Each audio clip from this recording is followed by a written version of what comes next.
Well, no matter what you did last night, waking up this morning was tough. Temperatures in the single digits in the backyard this morning. We struggled to get barely into the teens today. Around town, though, it was kind of a winter wonderland, a fresh frosting on the trees. I love it when the trees look like that. You just don't want to get out of your car. And there's just enough snow on the cars that you need to brush them off. And just walking is painful. But if you're in the car and just taking pictures, not too bad. Thanks for joining us. I'm Kim Christensen. I'm Tom Green, our Weather Impact team tracking even colder weather coming through tonight into tomorrow. We'll get you right over to Kathy for the forecast in just a minute. First, though, at 4, in the second trial of the former Clear Creek County deputy, the defense rested its case after only 1 day of witness testimony. Former deputy Andrew Bune is accused of shooting and killing Christian Glass in 2022. Last week, witnesses for the prosecution said that Bune's actions were not warranted. Today, a defense witness said Glass's threatening actions toward officers did warrant action. He became confused, disoriented. He went from manic, had different changes in his personality. There was an overwhelming amount of information to say that he might be a danger to himself or others. Closing arguments will start tomorrow morning, and then the jury will deliberate. In the last trial, the jury could not come to a unanimous verdict on the same charge that he's facing right now. Second-degree murder. Will continue to follow the latest and update you on air and online. Right back to the weather now, where we have dropped down below 10 degrees again. The Arctic blast not only hanging on, it is charging in, and it's going to last for a few more days. Yeah, just got to get to Friday. We're really feeling those extra 6 weeks of winter predicted on Groundhog Day.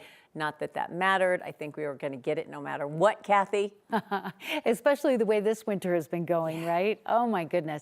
The third Arctic blast of the season. We really only need to get through the next 24 hours before we start to see some real improvement. We have some flurries flying around the city, poor visibility up to the north, and we expect some additional light snowfall north and east of Denver tonight. We started at 4 above zero. It was even colder across the north and east. If we drop to -3, our forecast low, that will be very close to the record, which is -4.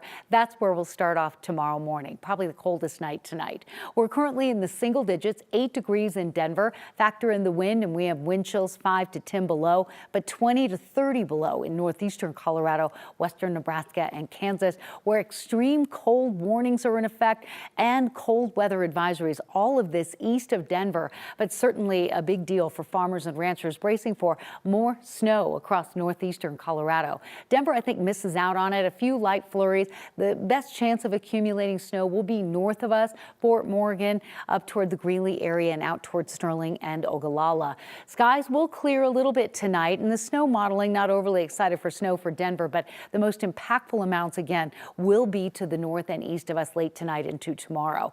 We remain cold over the next few hours, and your weather headlines include, well, we have light snow north and east of Denver tonight, bitter cold tonight and Wednesday, and then we start to break out of the deep freeze.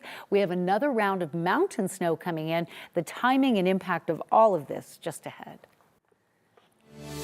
The NTSB has released new details about the cause of a train derailment in Pueblo that killed a man in 2023. 31 train cars loaded with coal went off the tracks, hit a railroad bridge over I-25, and caused it to come crashing down.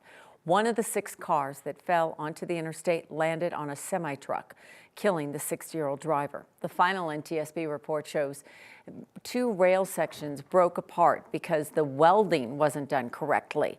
The report says moving forward, the train company, BNSF, is analyzing each weld that fails and retraining that welder if needed. It has been just over 24 hours since it happened, and investigators now continuing to try to find out what caused that Delta crash yesterday in Toronto. New video showing the moment that the Delta plane actually crashed. You see it coming into the tarmac, and then the flames burst out after hitting the ground. 80 people in all on board. Investigators are looking at the weather, the conditions on the tarmac, but even with that, there's a bit of discrepancy as far as the conditions. The fire service said conditions were dry at the time, but the Weather Service says there were 40-mile-an-hour winds, -2 degrees wind chill, and blowing snow. 21 of those people had to be treated at local hospitals. Almost all of them were released this morning. 2, though, do remain hospitalized. Southwest Airlines is cutting 15% of its corporate workforce, about 1,700 jobs. This is the first major layoffs in company history. Southwest says the cuts will almost entirely be from the corporate overhead and leadership positions. They're part of a plan by the airline to slash costs. In November, Southwest offered buyouts and an extended leave to airport workers, including customer service agents. Denver's airport says they've hit a new milestone, entering the final phase of construction of the Great Hall project, and now we have some images of the big changes that are in fact coming. The airport CEO says they expect to come in under budget and on time. That'd be cool. Yeah, that would be special. 9 News reporter Jeremy Hohola joins us live from the airport. Jeremy, you also asked about federal funding that could be impacted by the new administration. Yeah, the airport CEO says he hopes that the new Trump administration will not cut any of the federal funding that pays for a smaller part of the construction project here at the airport, as you noticed, which has been under construction for a while now, in fact, since 2018. Today, we've been told the Great Hall is almost done, but still a lot of changes are going to happen. For example, if we take a look at the south end of security here, get ready for a major change at this location. There will be a new piece of public art in this section. A huge cottonwood tree featuring Swarovski crystals is expected to be a new iconic part of the airport on this south end of the Great Hall, which will see more concessions too. Security will move from here and open up on the east side of the hall by August of this year. And then when you arrive into the Great Hall after you fly into the airport and get out of the trains, you'll be greeted by new lights and seating. The idea behind the plans is to be welcoming and reduce stress and anxiety for travelers while showcasing Colorado's outdoor culture. Now, most of the funding for this project is not taxpayer money. It's actually fees generated here at the airport for a construction budget of $1.3 billion. The airport CEO says he expects to come in under budget and on time for the Great Hall by the end of 2027. When we talk about construction fatigue, we know that the traveling public has really been through it over a number of years. And so once we finish the Great Hall, I think the passenger-facing impacts will no longer be there. We'll still have other projects, but it won't impact passengers. And as you heard the CEO say there, construction will still continue once the Great Hall is finished. There are plans to extend Concourse C and also extend the north part of the hall where international travelers arrive. So quite a lot happening. You can see the new renderings on 9news.com. Live at Denver's airport, Jeremy Hohola, 9 News. All right, the tree is beautiful. I don't know if it would ease my heart if my flight got canceled, and just looking at the tree would make me feel better, but we'll see.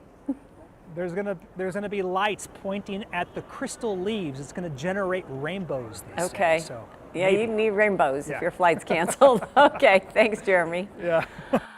Today, a U.S. appeals court blocked the Biden administration's student loan relief plan. The plan, known as SAVE, was looking to reduce monthly payments and quicker debt forgiveness for small balances. The program could cost as much as $475 billion over a decade. The block today sides with 7 states that sued to block the program. The ruling will likely lead to higher monthly payments for millions of borrowers.